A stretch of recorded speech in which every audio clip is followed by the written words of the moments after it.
I'm Dr. Richard S Cahoon.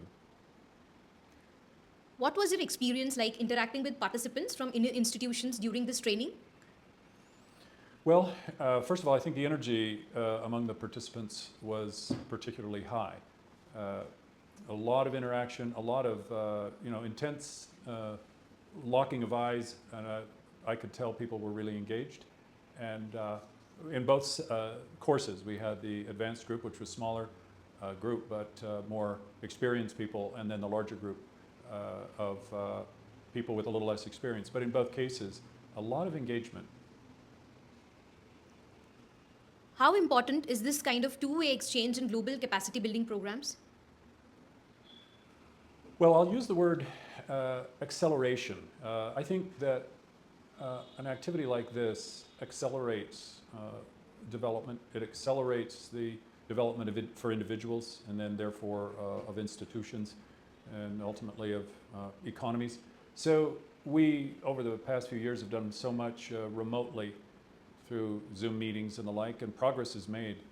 But face-to-face is so different in that you have these interactions that lead to this feeling of acceleration of development. Why is a program like this timely and important for Indian R&D institutions? Well, I think of the agricultural analogy of planting seeds and how important planting seeds are. I think there's a lot of seed planting of ideas, of concepts that will take root, not all, but many in people's minds, the attendees here, which will lead to professional development and institutional development and ultimately economic development.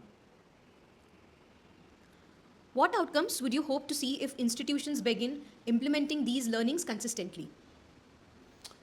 Well, we have seen in the U.S. Really an amazing evolution from early stage of just conceptual thinking about intellectual property, inventions in intellectual property and technology transfer.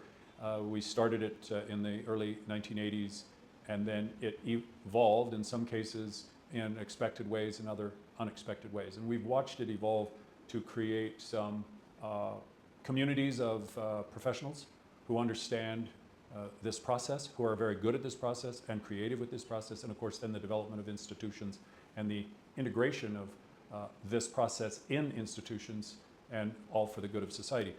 I expect to see similar evolution here in India, and in fact have seen it already. My first visit to India in 1992, and then almost every year since then, I have seen this evolution.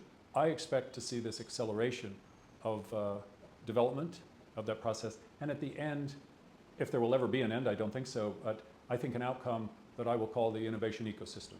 I think you're well on your way. India is well on its way to having a thriving innovation ecosystem.